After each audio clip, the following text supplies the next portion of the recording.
7, the Waipuna Halswell-Hornby-Riccarton Community Board report to Council. Mike Mora, Chair of the Board, welcome to the table this morning. Good to have you with us.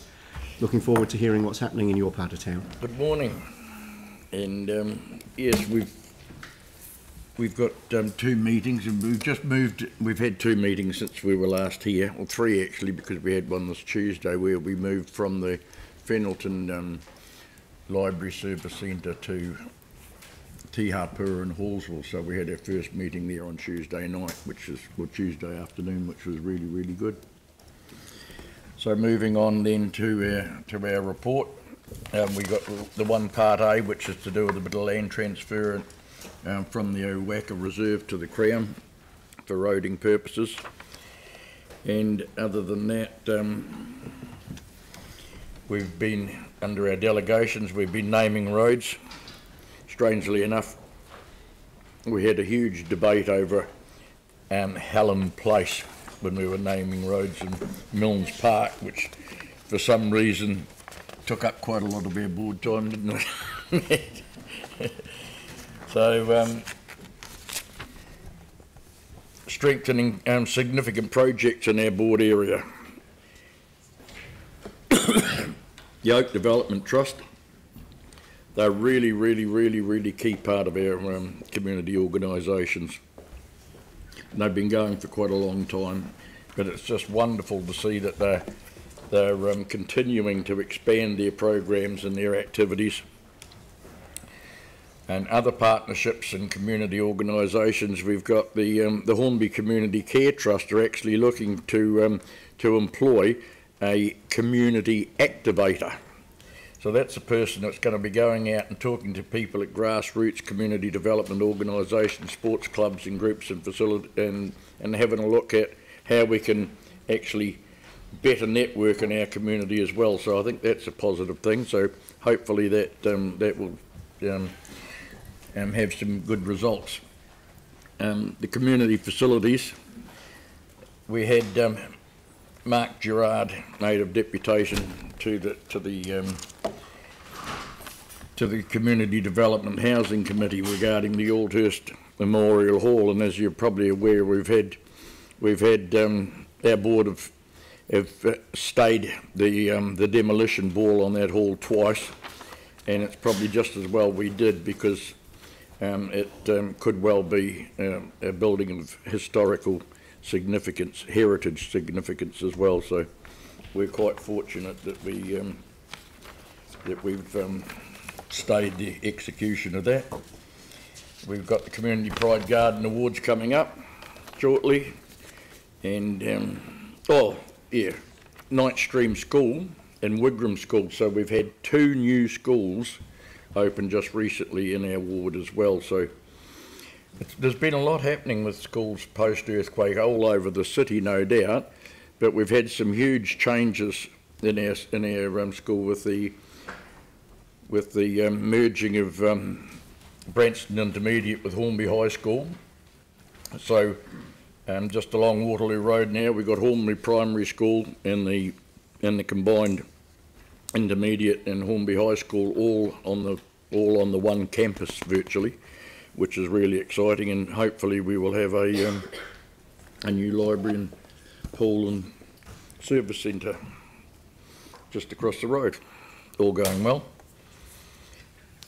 Templeton Community quarry submissions. I'd just like to say that quarry is well, it's not the Templeton quarry, but it's in Selwyn district.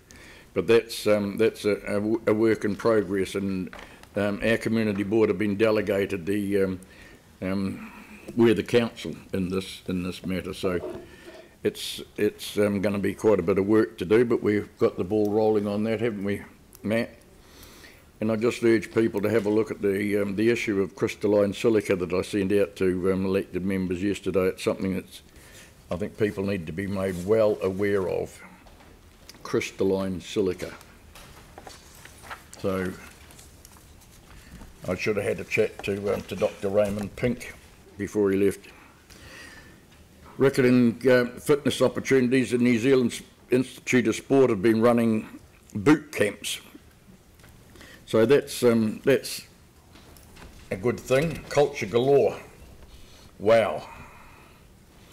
I just take, Sam was just saying about what a great event it is, and it really, really, really, really is. It's just such a wonderful, colourful, great feeling. I'd just like to also acknowledge it's been going for a number of years, as we've already heard, but that was something that Ishwar Gander, one of our past councillors and community board members, was really, really keen on getting up and running back in the day, and it's really good to see that that's continued and going from strength to strength. Such an absolutely wonderful event, and the number of groups and organisations that are involved in that is outstanding. 23 stage performances, and it's just such a well managed, well run, right from the volunteers helping with the car parking to the clean up after the event. It just couldn't be better. 65 food stalls, and what a lovely range of and variety of food there. Last Saturday we had the second Halswell-Hornby event. So that's something that the community have actually got in behind and started that event. It wasn't a council or a community board initiative. It's grown out of the community. So that was a really, really good event, wasn't it, Matt, and those who attended? So that's yeah, it was a great day, absolute great day. And there was a lot of other community events as well. Hanson's Reserve and Connect in Harrington Park. And that's about all from me on that. And we'll go to our play date with wildlife. And I was really, really pleased to see that. A lot of people back in the day, in my day anyway, that was a natural thing to do. But as people and urbanisations happened, it's just different for young people to actually get in touch with the wildlife and the insects and the animals and that hands-on, and that's something that's really, really special. So I think it's a great initiative. And our star organisation is the Oak Development Trust, which I just mentioned earlier. It's just absolutely wonderful, and the multicultural. It's all there. Can't say any more about it. It's just an absolutely wonderful organisation. And the hyper helpful random facts of the month is, we've got the archives, the New Zealand Archives, or the Christchurch Archives, National Archives are in Wigram. Yeah, get it right, Mike. So just for those who didn't know, they've gone from Peterborough Street now to the new site, and as you drive into Wigram from the main South Road, Wigram Skies towards the Air Force Museum, it's just on your left-hand side. So there's a lot of information in there.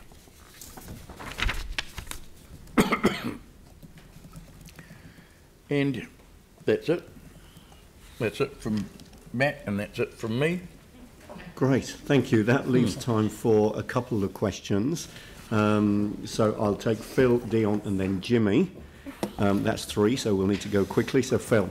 Thank you for your report, Mike. Just about Yaldhurst Hall, you've referred to really the board's interest and advocacy to keep the hall, and the heritage groups have talked with you.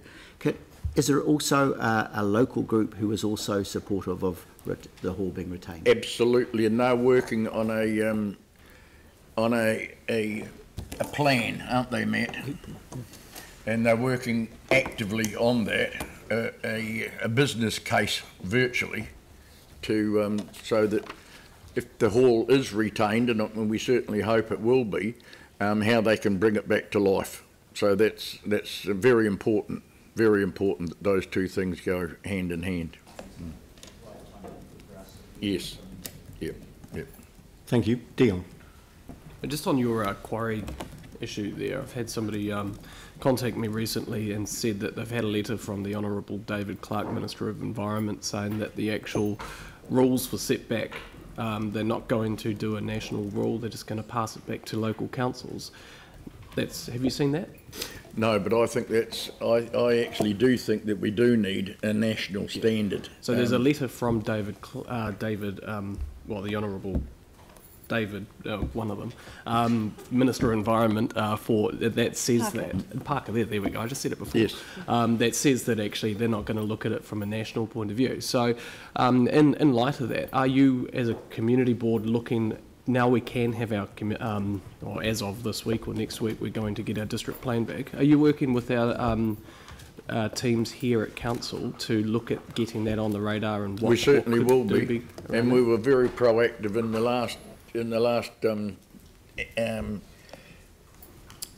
district plan review to actually get it. We wanted the 500 metre setback at least.